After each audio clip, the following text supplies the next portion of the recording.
O cubano Arnaldo Ochoa era um dos guerrilheiros que, comandados por Fidel Castro e Che Guevara, derrubaram a ditadura de Fulgêncio Batista em Cuba.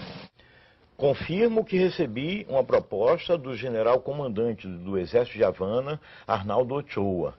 Confirmo e tenho testemunhas disso. Ele tinha uma história muito rica de vida, ele tinha sido da coluna do Che Guevara. Ele foi, aliás, alfabetizado na coluna guerrilheira do Che Guevara na Serra Maestra. Um dia, exatamente, de noite, já bem tarde, já devia ser já um começo de madrugada, no quartel-general do Exército de Havana, ele me expõe, no mapa, ele me expõe um plano. Ele diz o seguinte: olha só, Clemente, se a gente pega aqui um barco, a gente sai de Cuba, a gente faz isso aqui, a gente consegue chegar na embocadura do Rio Amazonas sem ser detectado por ninguém, porque eu conheço os caminhos, eu já estive na Venezuela, você sabe disso, eu tenho como fazer isso.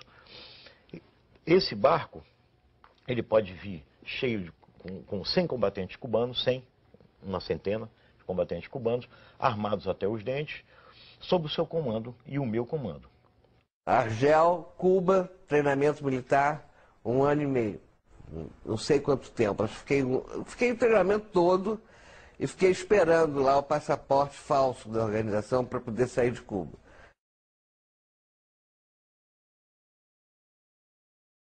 Alguma ação contra alguma autoridade militar? Chegamos a planejar, participei do planejamento e chegamos inclusive a realizá-las. Ou o senhor nos acompanha ou a gente arranja uma solução, porque eles estão nos cercando, mas nós estamos lhes cercando. O general falou: não, aqui hoje ninguém vai morrer. Eu falei: então nós vamos nos retirar tranquilamente, mas se algum tiro for disparado, a primeira rajada é no seu peito e da comitiva que o está acompanhando. Meu treinamento foi na Floresta da Tijuca. O João Lopes Salgado, que é ex-militar, treinou todo mundo. Pegou umas balas de INA, era a metralhadora que a gente usava, do Exército. A gente roubava nas guaritas, aqui no Leblon, entendeu? Era assim. Guerra é guerra. Há um episódio polêmico na história da luta armada. Os chamados justiçamentos cometidos por guerrilheiros contra companheiros que eram suspeitos de terem cometido traições. Você participou no dia 23 de março de 71 da execução de um militante da LN, Márcio Leite de Toledo, que defendia uma pausa na luta armada e foi considerado inconfiável. Você participou diretamente da execução, então? Essa é uma informação que até hoje eu não dei. Essa é a informação que até hoje eu não dei. Porque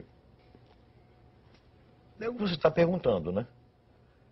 E na verdade verdadeira, eu acho que eu também não dei, porque também até hoje ninguém teve essa atitude de chegar e me perguntar diretamente. Participei sim da ação. A tiros, na rua, numa rua, no jardim, daqueles jardins lá de São Paulo, como você disse, no dia 23 de março de 1971. Foi um comando de 4 companheiros que participou, não fui eu sozinho. Os outros 3 estão mortos.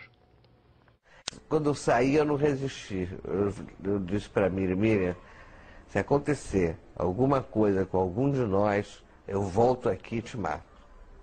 Você nos denunciou. Aí ela ficou assim: não, Vera não, Ângela, né? Ângela, de jeito nenhum, não denunciei. Eu disse: ah, é? Empresário dinamarquês radicado no Brasil, Henning Albert Boysen, foi executado na rua Barão de Capanema, nos Jardins, em São Paulo, na manhã do dia 15 de abril de 1971. Era presidente do grupo Ultragás. Não era um inocente, um empresário, ele não foi justiçado simplesmente porque ele era um empresário. Ele foi justiçado porque ele era um quadro do sistema, ele era um quadro direto da repressão. E como tal, ele estava sujeito às sanções da guerra. Você matou o empresário Boysen? Eu participei da ação, eu dirigi a ação e fui o autor do tiro de misericórdia. E pegou o dinheiro todo, o cara morava na Nacional Copacabana, a gente pegou dólar, ele tinha dólar que não era normal, escondido, joias e quadros, peças de arte, quadro de arte, a gente levou tudo. De 69, antes do sequestro do embaixador americano, a gente muda a linha. E quem escreve essa linha sou eu, e o Franklin Martins. Se os caras não aceitassem a troca, nós executaríamos ou não o embaixador? Essa pergunta foi feita para mim no Senimar, no intervalo de duas sessões de porrada. Famosa pergunta babaca. Eu não tenho dúvida nenhuma. A decisão era de executar. Você pode chegar e dizer, podia na hora o cara tremer? Bom, mas a decisão era de executar. Isso eu não tenho nenhuma dúvida. Quem vai financiar a nossa atuação é o capital financeiro. Nós vamos ao banco e não tiramos o dinheiro do correntista, estamos tirando o dinheiro do banco, do dono do banco, né? Ou seja, do capital financeiro. E sempre foi assim. Nós assaltávamos bancos, expropriávamos o dinheiro dos bancos, expropriávamos o dinheiro dos carros pagadores. Além de ser companheiro da Dilma por esse tempo todo, nós identificávamos muito sempre, importante, gratificante, nós temos vivido muitos anos juntos, para praticarmos ações de expropriação, que nós chamávamos dos bancos. Nós íamos buscar dinheiro nos bancos, nós queríamos ter dinheiro para comprar armas. Fizemos ações em quartéis também, alguns quartéis, para pegar armas. Fazíamos ações também de caráter, vamos dizer assim, mais social. Como pegava um caminhão de carne, por exemplo, lá na Baixada Fluminense, e distribuímos aquela carne em favelas, uma coisa meio romântica. A gente fazia bastante essas ações, né? Mas era uma coisa assim meio idealista, mas fazia.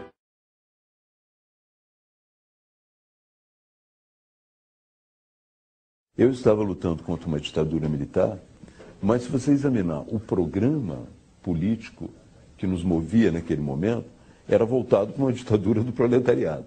Então você não pode voltar atrás, corrigir o seu passado e dizer, olha, naquele momento eu estava lutando pela democracia. Havia muita gente lutando pela democracia no Brasil, mas não especificamente os grupos armados que tinham como programa esse processo de chegada a uma ditadura do proletariado. É a primeira grande visão do passado. Aí já um movimento não mais estudantil, um movimento social de tomada do poder, é isso que nós queríamos, e transformação daquilo em socialismo, e que nós não éramos exatamente contra a ditadura, nós éramos contra a ditadura militar burguesa, mas nós éramos a favor da ditadura do proletariado. Isso ninguém diz, mas tem que dizer, faz parte da nossa história. A luta armada, naquele período, não estava visando a democracia, pelo menos no seu programa. Aliás, a relação que se tem com o que se lutava, com o que se lutava no passado, a relação que se tem com o chamado socialismo. A minha posição é bastante nítida, né? No sentido de dizer que houve uma luta pela democracia no Brasil. Nós, de uma certa maneira, participamos dessa luta, mas com um objetivo diferente. E, finalmente, nenhuma condescendência com as ditaduras de esquerda.